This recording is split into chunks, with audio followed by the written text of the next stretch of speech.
It was 11:30 at night when my brother told me I had 48 hours to get out of the house I grew up in. Not suggested, not asked. Told. He was standing in the kitchen doorway, still wearing the blazer from whatever dinner he'd come back from, smelling like bourbon and someone else's cologne. His wife was behind him, perched on the arm of the couch, watching with the particular kind of stillness that meant she'd already been briefed. The whole thing had been rehearsed.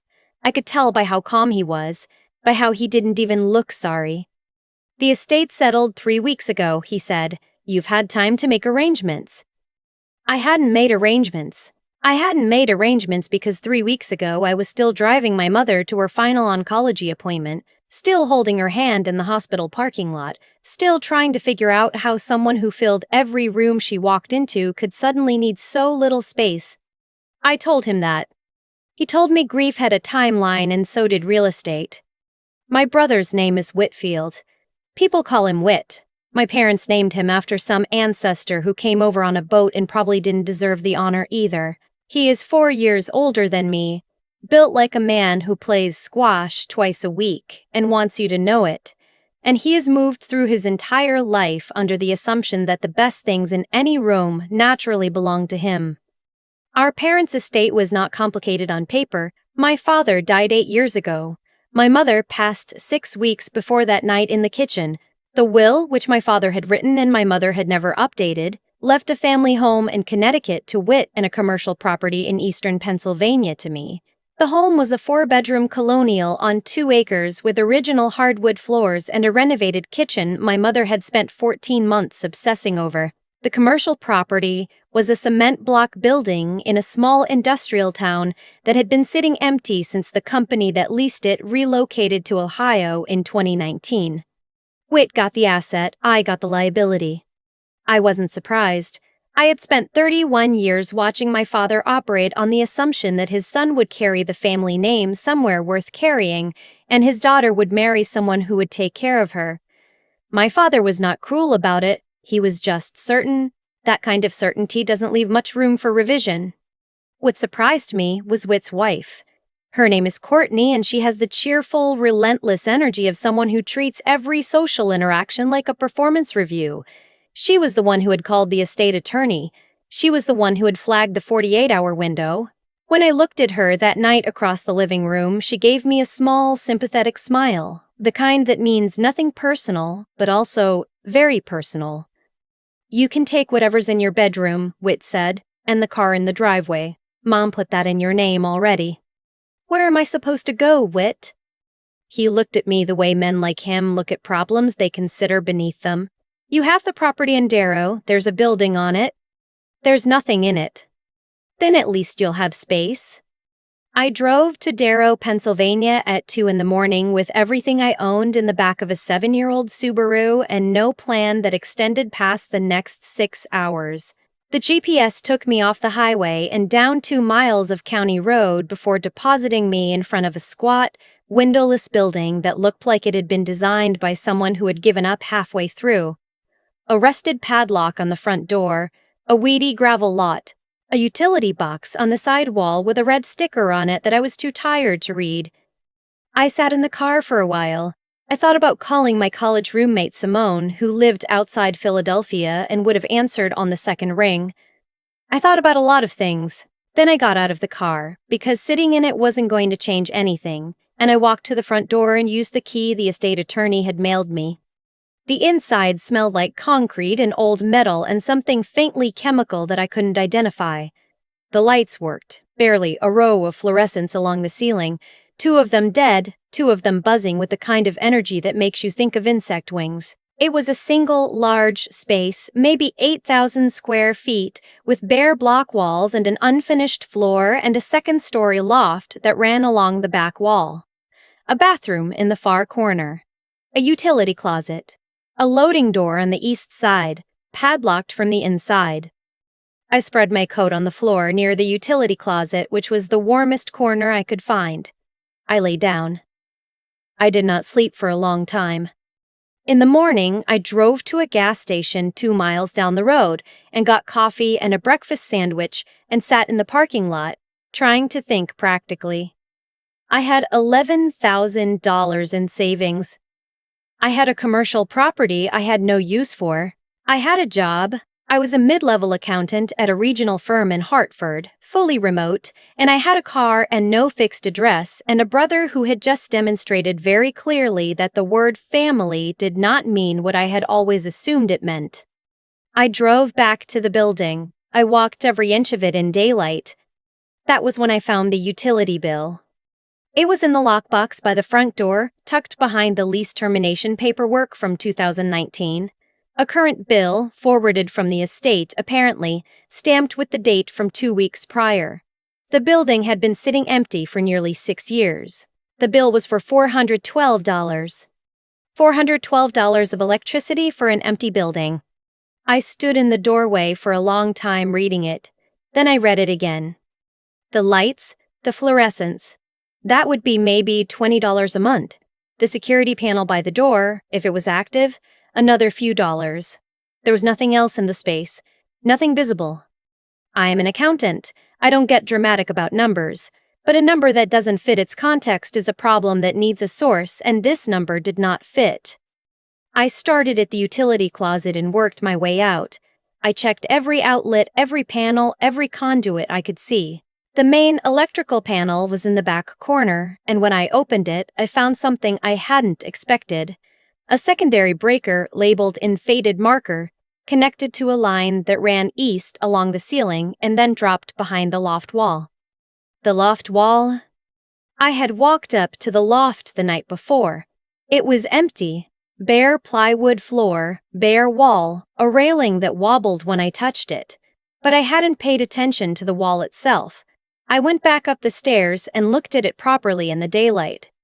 The block wall that made up the back of the building ran the full width of the space. On the ground floor, it was exposed. On the loft level, the wall had been drywalled over. And the drywall, if you knew what you were looking at, sat about 14 inches out from where the block wall should have been. 14 inches. I pressed on it. Nothing. I knocked on it at intervals and in one section, about 12 feet from the left end.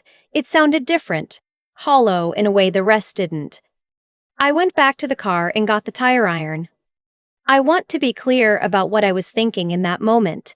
I was not thinking treasure. I was not thinking discovery. I was thinking about an unpaid electric bill and a secondary breaker that ran power somewhere I couldn't see. And I was thinking that I now owned this building, and whatever was using that power was using my electricity, and I had every right to know what it was. I put the tire iron into the drywall. It took me about 20 minutes to open a gap wide enough to get through. The space behind the false wall was dark. I used my phone flashlight and angled it inside. The smell hit me first. Oil. That particular dense, slightly sweet smell of old mechanical things kept carefully. Not neglect. Preservation. I got through the gap. The room behind the false wall ran the full loft length.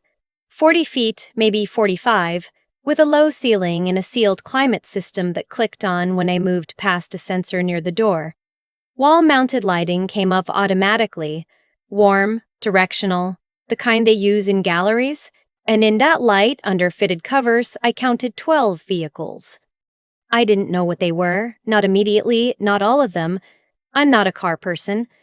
But I grew up with a father who spent every Sunday morning watching Barrett-Jackson auctions with the reverence other men reserved for church, and some of that absorbed whether I wanted it to or not. I walked to the nearest one and lifted the cover. A 1969 Dodge Charger original Hemi, black, no visible rust. Tires, soft but not cracked. The chrome on the front grille reflecting my phone light back at me like it was embarrassed by all the attention. I lifted the next one, and the next. I didn't recognize all of them, but I recognized enough. A 71 Plymouth Barracuda and a burnt orange that looked like it had never seen rain. What appeared to be a pre-war Ford with coachwork I didn't have the vocabulary to describe. A late 60s Shelby Mustang, not a standard fastback, something rarer, with a hood scoop and side stripes and a dash that looked like it had never been touched. At the far end, under a cover that was thicker and more deliberately fitted than the rest, Something low and wide and Italian that I couldn't name but that made my chest do something strange when I uncovered it. I sat down on the floor of that room. My father had loved cars, not in the hobby sense, not in the way that leads to weekends at car shows and a trailer in the driveway, in the way that men of his generation sometimes loved beautiful, precise, powerful things from a careful distance, because getting too close felt like wanting too much. He talked about cars the way he talked about a lot of things he never had, with appreciation and zero expectation. I had not known he owned any. I did not call Wit. I want to be specific about that decision, because it was a real one, made consciously, standing in that room with my phone in my hand. I thought about it. He was still family. This was still, in some technical sense, an estate asset I'd stumbled onto. I thought about it for probably 45 seconds and then I put my phone back in my pocket. He had told me I had space. He was right. I drove back to the gas station and sat in the parking lot and searched for estate automotive appraisers within 100 miles. I found a name, a firm in Allentown that had done work for several major auction houses, and I called them and left a message. Then I searched for a storage unit and rented one 20 minutes away, moved the majority of my boxes into it, and drove back to the building. I wasn't staying on the floor anymore. I went to a hardware store and bought a folding cot, a space heater, a deadbolt for the front door, and 4 combination padlocks. I changed the locks on everything I could reach. I taped the gap in the drywall closed. I called the utility company and had the account transferred to my name. The appraiser came out 4 days later. His name was Leonard, and he had the calm, unhurried manner of someone who had seen a lot of surprising things and stopped being surprised by most of them. He walked through the hidden room with a flashlight and a clipboard and almost no expression. At the end, he sat down with me in the main space on the 2 folding chairs I had acquired and told me what he thought he was looking at. The collection, he said, was almost certainly worth north of $2 million, possibly considerably north. The Barracuda and the Shelby alone, if provenance checked out, could carry significant value. The European car at the end was an Alfa Romeo that, if it was what it appeared to be, was one of fewer than 40 known survivors of its model. He paused and looked at his clipboard. "Who did you say put this together?" he asked. "My father." "Over how long a period?" "I don't know. I didn't know it existed." Leonard wrote something down. "I'd like to bring someone in from our Philadelphia office for the Italian car," he said. "Is that all right?" I said that was fine. I called Simone that night. She drove out the following Saturday. I showed her the room and she stood in the doorway with her mouth open, and then she looked at me and said with complete sincerity, "Your dad was hiding from your mom, wasn't he?" I laughed for the first time in what felt like weeks. She stayed the weekend. We ordered pizza and sat on the folding cot, and I told her everything, and she told me I needed to get an attorney before I did anything else. She had a friend from law school who did estate and property work in Philadelphia. I called him on Monday. His name was Callum Torres, and he was the kind of attorney who talks fast but charges worth every cent of it. He confirmed what I already suspected. The vehicles were part of my father's estate but had been, whether deliberately or by oversight, excluded from the formal inventory. They were on property that had been deeded to me. His read, once he'd reviewed everything, was that they were mine. He also told me to document everything before I spoke to my brother. I documented everything. I hired a professional photographer to shoot the entire collection. I had Leonard's firm complete a formal written appraisal. I compiled the utility records, the secondary breaker documentation, the original deed. I organized all of it in a folder and made 3 copies and gave 1 to Callum and kept 2. Then I called Whit. He answered on the 3rd ring, using his business voice, the one that was friendly in a way that meant he was busy and wanted me to know it. "I found something in the building," I said. "I need you to come to Darrow." He did not come to Darrow. He sent his wife. Courtney arrived on a Tuesday, in the kind of athleisure outfit that costs more than my car payment, and looked around the main space with barely concealed disgust. I walked her up to the loft. I opened the gap in the drywall, which I had properly framed out by that point, into a functional doorway. She walked into the room. She stood there for a long time. She looked at the cars. She picked up the formal appraisal from the top of the nearest vehicle and read the first page. When she came back out, her face had changed. "These were in the inventory?" she asked. "They were on the property that was deeded to me." She looked at me in a way I hadn't seen from her before, not the performance review smile, not the polished sympathy, just a raw calculation. "Whit is going to want to discuss this." "I'm sure he is," I said. "He can call my attorney." She left. Whit called 40 minutes later, not using his business voice. He argued for the better part of an hour. The cars should have been listed in the estate. They were clearly a family asset. My father would have wanted them distributed fairly. I let him talk. I had learned, somewhere in the previous 3 weeks, that I didn't need to fill silence just because it made him uncomfortable. When he stopped, I said, "Callum Torres and Mac in Philadelphia. He's expecting your call." There were 2 weeks of back and forth between the attorneys. In the end, Callum confirmed that the vehicles, having been on the deeded property and excluded from the formal estate inventory, were legally mine. Whit could have contested it further, but contesting it further would have required going to probate court and spending money on lawyers he would have had to explain to Courtney, and whatever else Whit was. He was not someone who liked losing more than he liked winning. He stopped calling. I reached out to the Philadelphia partner from Leonard's firm. His name was Arnaud, and he had more opinions about the Alfa Romeo than I knew was possible for one car. He spent 6 hours in that room over 2 separate visits, and at the end, told me what he thought it would bring at the right auction. I put the full collection with a house in New York, not Sotheby's but close, the kind of place where serious collectors don't need to be told twice. I kept 2 of the cars, the Charger and a coupe from the 50s that had been my father's first purchase, according to the documentation Callum helped me trace. Everything else went to auction.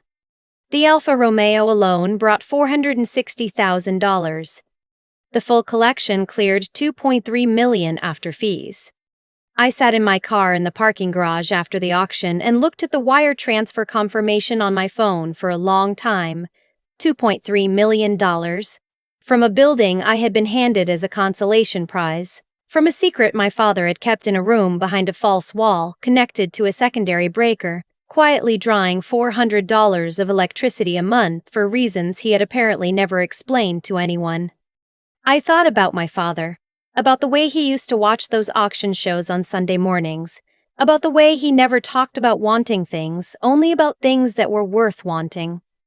I don't know why he kept them secret. I don't know if he meant to tell me eventually, or if he was waiting for something, or if the secret just became a habit so old he forgot it had ever started. I don't know if he knew, when he wrote that will, that the building was worth more than it looked. I think he might have. I used part of the money to buy a stake in a small accounting practice in Allentown, 3 partners who were looking for a 4th. I rented an apartment in Darrow, 12 minutes from the building, which I've started renovating into office space. I kept the folding cot. I don't know why. Some things you hold on to because of what they represent. Whit called once more, about a month after the auction. Courtney must have seen something online. The auction house had issued a press release about the Alfa Romeo. He didn't lead with the cars this time. He asked how I was doing. He used my name twice in the first minute, the way people do when they're trying to seem warmer than they are. I told him I was well. I told him I was settled. He asked if we could get together sometime and catch up, maybe have dinner. I said I'd have to check my calendar. I still haven't checked my calendar.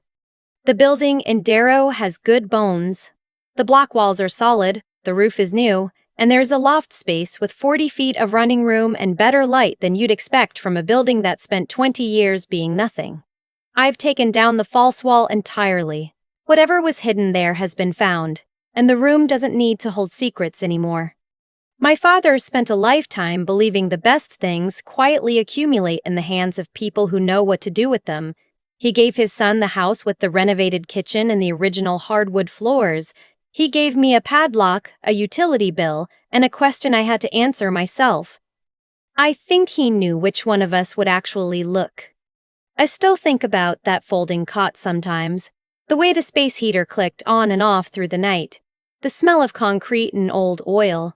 There is something clarifying about being reduced to the bare minimum of what you need. A flat surface, a little warmth, a door with a lock you chose yourself. I didn't know it at the time, but those first nights in Darrow were the beginning of something I couldn't have found any other way. My brother made a calculation. He looked at 2 pieces of property and he chose the one that looked like more because he had always moved through life trusting surfaces. The renovated kitchen, the Santa Monica address, the blazer that cost more than my monthly rent. Whit understood value the way a lot of people do, by what something signals, not by what it actually is. And that kind of thinking over a long enough timeline tends to catch up with you. I don't think what happened to me was luck, exactly. Luck would have been stumbling through the door and tripping over something valuable. What actually happened was that I paid attention. I looked at a number that didn't fit, and I followed it. I asked a question no one else had bothered to ask in 6 years because no one else had needed to. My brother never set foot in that building. Not once. He handed it to me like a consolation prize and walked away, and that indifference was, in the end, the most expensive decision he ever made. There's something I've had to sit with since all of this happened, something I didn't expect to feel. It isn't triumph. It's closer to grief, actually, for the father who built something beautiful and kept it secret, for the version of my family I wanted us to be, for the years I spent making myself smaller in rooms where my brother filled all the available space. You can come out the other side of something like this and still feel the weight of what was lost on the way there. Both things can be true. What I know now is that character, the actual substance of who you are, only gets tested when the conditions are bad. Anyone can be gracious when they're comfortable. Anyone can be patient when nothing is being taken from them. The night I drove to Darrow with everything I owned in the back of my car, I had 2 choices. I could treat what had happened to me as proof that I was worth less than I'd always suspected, or I could treat it as information about what I was actually going to do next. I chose the second one, not because I was brave, because I was an accountant and a number didn't add up and I have never been able to leave a discrepancy alone. My father left me a question disguised as a building. It took concrete floors and a tire iron and a secondary breaker on a 30-year-old panel to understand what he might have been saying. He gave his son the house that looked like everything. He gave his son the house that looked like everything. He gave me the thing that required work to understand. I think he knew which of us would do the work.